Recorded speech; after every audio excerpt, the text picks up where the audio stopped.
আজকে আমরা সবাই মিলে যাচ্ছি তারাপীঠে।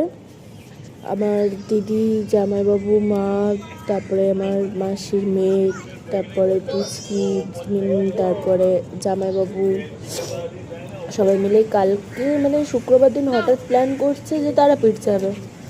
তো সবাই মিলে শনিবার দিন ভোরবেলা বেরিয়ে পড়লাম। তারপরে এই যে গোগল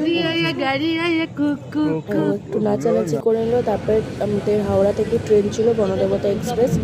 তো ট্রেন ছেড়ে দেওয়ার পর আর প্রথম হচ্ছে ঝালমুড়ি খাওয়া, একটু ঝালমুড়ি খেয়ে নিলাম।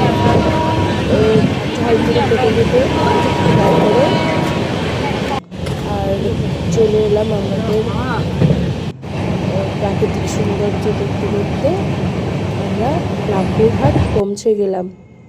তারপরে আর মানে শনিবার দিন এত পরিমাণে ভিড় ছিল কি বলবো, আর তেমন গরম, প্রচুর গরম। তারপরে কোনো রকমে বেরালাম স্টেশন থেকে, বেরিয়ে একটা অটো করে নিলাম।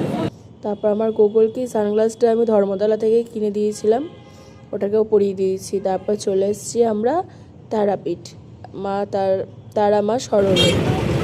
তো এখানে তারপর আমাদের হোটেল আগের থেকে বুক করা ছিল, মানে শুক্রবার দিনকেই বুক করে নিয়েছিল। আর হোটেলের দিকে আমরা যাচ্ছি, মানে রাস্তায় পুরো পা দেওয়া যাচ্ছে, গরম আর সোজা সোজা আগে পার হও। দিকে গেলাম, যে হোটেলে আমরা উঠবো, মানে হোটেলে আমরা বুক করেছি। তারপরে আমাদের মানে মুখের ভাইয়ের কীরকম অবস্থা হয়েছে আমাদের সবার।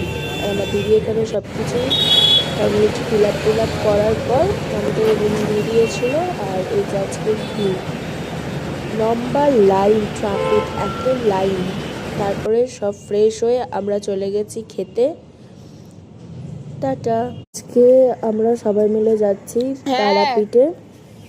আমার দিদি, জামাইবাবু, মা, তারপরে আমার মাসির মেয়ে, তারপরে পুচকি, তারপরে জামাইবাবু, সবাই মিলে কালকে মানে শুক্রবার দিন হঠাৎ প্ল্যান করছে যে তারাপীঠ যাবে। তো সবাই মিলে শনিবার দিন ভোরবেলা বেরিয়ে পড়লাম।